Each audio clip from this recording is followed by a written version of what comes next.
এ শহরের পৌর প্রশাসনের উদ্যোগে শহরের বিভিন্ন রাস্তায় বসানো হয়েছিল উচ্চ বাতিস্তম্ভ।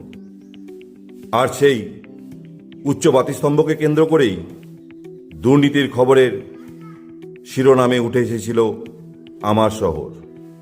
দুর্নীতি প্রসঙ্গ এখনও খবরের পাতায় ঘুরে ফিরে আসে।